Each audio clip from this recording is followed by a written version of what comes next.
We all know the show as Mission Hill, but originally it lived for about 2 years before you ever saw it as the Downtowners, which was a title that we all liked better than Mission Hill. And it had kind of a weird vibe, like a weird Rat Pack era feel to it that we liked. This area is filled with colorful local hipsters, like you. That is Natalie Leibowitz Hernandez, who lives next door with her husband, Carlos Hernandez Leibowitz, and their baby, who is baby nameless. They're based on a real couple that we know. And the baby is my baby. I don't care if that is a song from our genocidal westward expansion. It rocks! This is Gus and Wally. Together, they're always fighting. This couple is groundbreaking. Their kiss in the elevator in our pilot was the first gay male kiss ever broadcast on television. I don't like my personal life to be everybody's business. I need some condoms so I can make love to my lover. They're for gay sex. Tell us about that girl. That's one of my favorite designs. He's a sort of street hipster. There's a whole group of people who are designed as... You own all those items of clothing, don't you? I do not have the coat anymore. That is Griffo. The name Griffo and his compatriot Sea Dog were guys who vandalized the dumpster outside of our office, and we just took the names that they wrote on the dumpster and made them into characters. I think it's in my pants, man. Why don't you take a look? This is Gwen, everybody's favorite design. Andy's on-again, off-again girlfriend and co-worker. Gwen has a much differently shaped head than almost everyone else in this universe. It's more like a Betty Boop kind of head. Yes, she was someone who everyone found difficult to draw. Played by the voice of Jane Whelan from the Go-Go's, who was the bassist for the Go-Go's, and you'll see a Go-Go's poster there in her apartment. Oh, sorry. I just made plans to have last-minute sex with somebody else. Obviously, this is Toby and George. Design for Toby came from a character that John Candy did on SCTV back in the early 80s. I want to say that there was a lot of resistance to that drawing, that Toby looking like that, but I'm glad we held our ground. Really? Resistance on whose People part? didn't like it. They're like, what's that? It looks like a big fat lady, blah, blah, blah, blah, blah, I recall. And we were like, no, this is exact. You're going to love it. Trust me.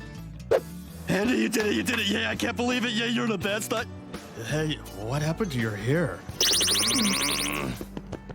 I don't know where George came from. It just seems like he's a real typical kind of guy. We knew a lot of guys like that. He seems like the kind of guy you'd be hanging out with. We don't need liquor to have fun. Not when we have the Babylon 5 collectible card game. Republican vampire, played by writer Michael Paines, famous for his appearance as himself in the movie The Anniversary Party and numerous other commercials and films. Basically just a goth street person who had an inexplicable tilt to the right. My friends call me the Republican vampire. Are you GOP, Andy? An old man who lives in the neighborhood, often seen out clogging the sidewalk. His partner, the old woman who lives in the neighborhood. Some local hipsters. Sasha is the man. The woman I don't think ever had a name. But that's Leisha Kushel's voice. They also, the design of the way they smoke was very specific, the hipster way to hold a cigarette.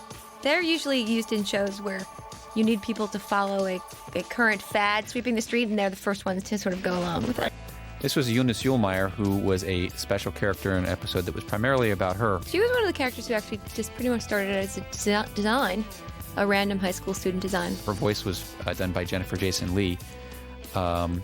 She was a very weird girl who lived with her parents and was just totally out of touch because her parents were so old and she was so weird and bookish. Greetings, water balloon. Sure. How's it going? Move along, water balloon. Your molecules are in my light. Dr. Yvonne Farley, Ed. Principal of Pomper High School. You'll see her photo behind her where she was sort of an Angela Davis-style radical, apparently 20 years ago. I think we designed her suit around something that Madeleine Albright would have worn. I've called you here because Kevin was caught sleeping during his fourth period AP chemistry class. Ron. One of the best things, too, are the little curly hairs on his arm. Yeah, Ron has a pager. Back when people used to wear pagers all the time, he's got great little shoes. Those shoes are so good. Ron is obviously not his real first name, and he doesn't have a last name. He's the guy who owns Waterbed World, and he is a guy who emigrated from some collapsed Soviet republic. You two close up. I gotta go. I'm feeling so damn sexy right now. We ended up having to change the name of the show to Mission Hill, which we all liked, and now we've all come to be used to. And I don't know whether people loved it, but in any case, here it is on DVD.